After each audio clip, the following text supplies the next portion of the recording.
Yang terhormat Bapak-bapak, Ibu-ibu, salam Pancasila. Pada hari Jumat tanggal 30 Agustus tahun 2024, saya akan mengomentari kata Jenderal Hendro Priyono, para Habib ingin menginglandarkan pribumi Indonesia. Setelah Indonesia merdeka dari penjajahan Belanda, di mana setiap warga negara sama kedudukannya di hadapan hukum yang dituangkan dalam Undang-Undang Nomor 28 Tahun 1948 menghapuskan semua ras, bahwa semua warga negara masyarakat sama kedudukannya di hadapan hukum dalam segala hal. Kata Jenderal Hendro Priyono bahwa para Habib orang Arab keturunan Yaman justru ingin menginglandarkan pribumi Indonesia, status sosialnya lebih rendah dari para Habib lewat jalur agama Islam dengan berbagai pernyataan para Habib. Antara lain, para Habib sombong yang sangat rasis dengan orang pribumi karena para Habib merasa keturunan Nabi Muhammad. Sampai Habib Bahar bin Smith selalu menyatakan di dalam tubuhnya mengalir darah Nabi Muhammad. Maka yang mencintai para Habib akan mendapat syafaat dari Tuhan yang Maha Kuasa. Tetapi bagi yang membenci Habib akan dimurkai Tuhan yang Maha Kuasa. Dua, lebih baik mendengarkan masalah agama dari para Habib daripada mendengarkan dari para kiai Nusantara.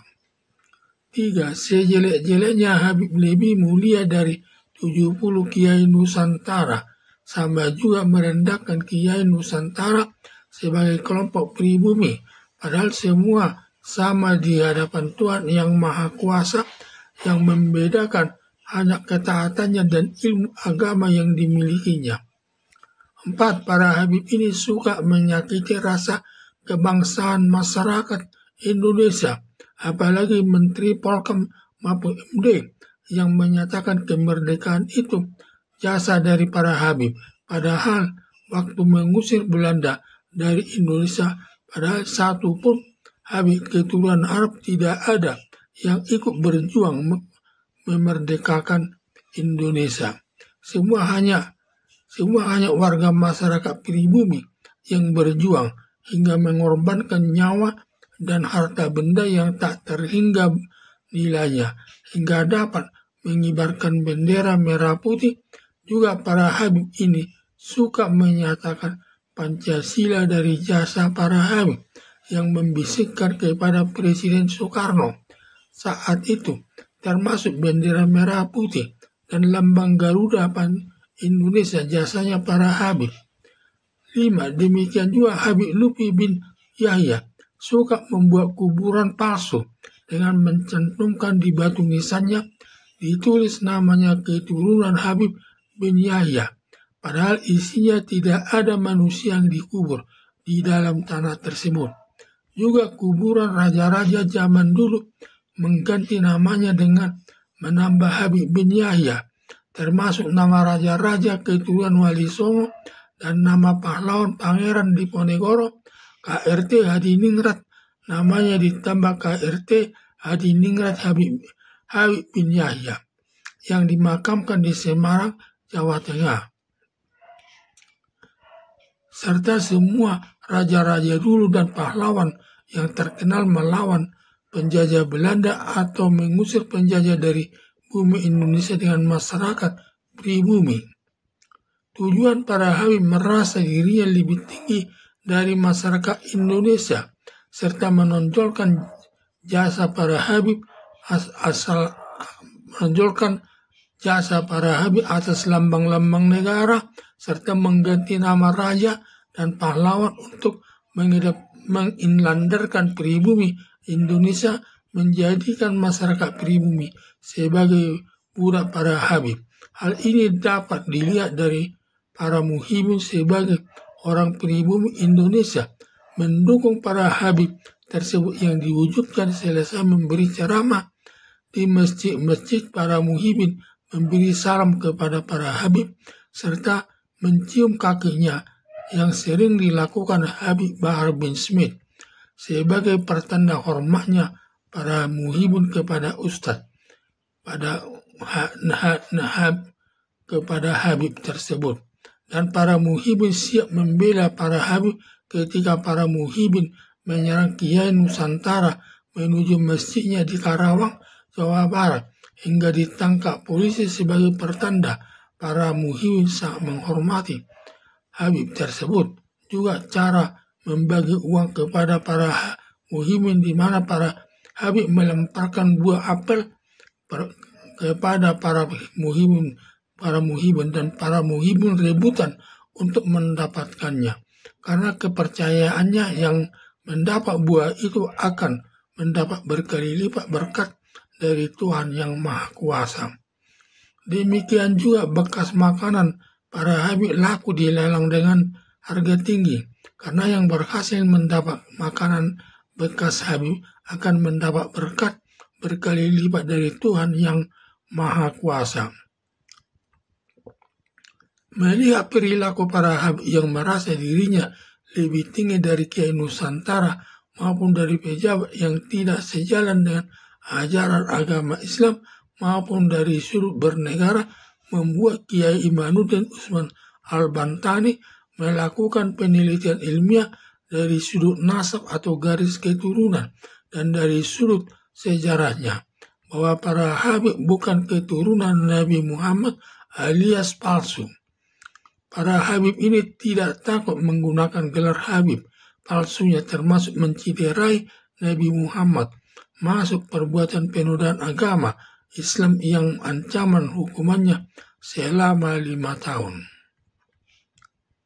Para habib sangat marah atas penelitian ilmiah yang dilakukan Kiai Imanuddin Usman Al-Bantani, sampai menuding Kiai Usman Al-Bantani sebagai dajjal serta perusak nasab para habib. Sayangnya para habib hanya bisa marah-marah. Seharusnya para habib tidak perlu marah-marah, cukup mengkonter dari sudut ilmiah bahwa para habib keturunan Nabi Muhammad. Hanya saja para habib tidak bisa mengkonter atau membantahnya.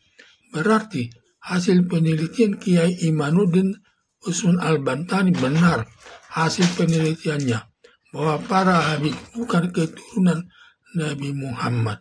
Dan para habib sebagai pembohong sama sekali tidak takut menyatakan dirinya sebagai habib keturunan Nabi Muhammad.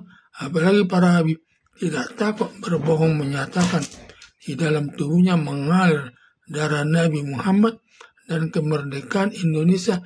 Jasa para habib menyatakan semua keturunan Raja Wali Songo habib semua yang dinyatakan para habib semua adalah bohong sama sekali. Para habib ini tidak ada takutnya melakukan kebohongan, padahal masuk perbuatan pidana yang ancaman hukumannya 5 tahun. Para Kiai Nusantara tidak mau melaporkan kebohongannya ke polisi, lebih baik lewat PCNU, Wonogiri, Sol dan daerah lainnya melarang para pengurus masjidnya jangan mengundang para habib memberi ceramah di masjidnya. Apalagi para habib dalam memberi ceramah hanya membangga-banggakan gelar habibnya sebagai keturunan Nabi Muhammad. Di dalam tubuhnya mengalir darah Nabi Muhammad dengan tujuan agar yang mendengar ceramahnya selesai ceramah memberi salam dengan mencium tangannya dengan mencium kakinya seperti Habib Bahar Smith. Akibat perilaku habib tersebut tidak baik berakibat tidak diundang memberi ceramah agama, berdampak kepada masalah ekonomi para habib. Karena sebelumnya para pengurus masjid mengundang para habib memberi ceramah selalu mendapat honor dalam amplop dengan jumlah yang banyak dari pengurus masjid yang mengundangnya. Termasuk daerah Lampung, pengurus masjidnya tidak pernah lagi mengundang para habib memberi ceramah di masjidnya, dan sekarang hanya mengundang para kiai Nusantara memberi ceramah di masjidnya. Apalagi para kiai setelah mendapat honornya dari pengurus masjidnya. Biasanya para kiai Nusantara sebagian dari honornya disumbangkan ke masjidnya. Melihat perilaku para habib tersebut tidak baik, seharusnya Jenderal Hendro Priyono memberikan nasihat kepada para habib agar bersikap bahwa semua manusia sama di kedudukannya di hadapan hukum. Tidak ada yang merasa dirinya lebih tinggi dari orang lain dan menyadarkan kalau gelar habibnya palsu jangan digunakan lagi, sangat dibenci di tengah-tengah masyarakat. Harapan saya para habib sebagai pendatang dari negara Arab Yaman supaya menyesuaikan hidupnya dengan keadaan di Indonesia, bersikap sederhana dan setiap warga negara Indonesia sama kedudukannya di hadapan hukum, dan jangan ada dalam pikirannya merasa lebih tinggi dari yang lainnya, tidak sejalan dengan adat istiadat yang berlaku di Indonesia yang berlandaskan dengan falsafah Pancasila sebagai dasar negara Indonesia. Sekian dan terima kasih.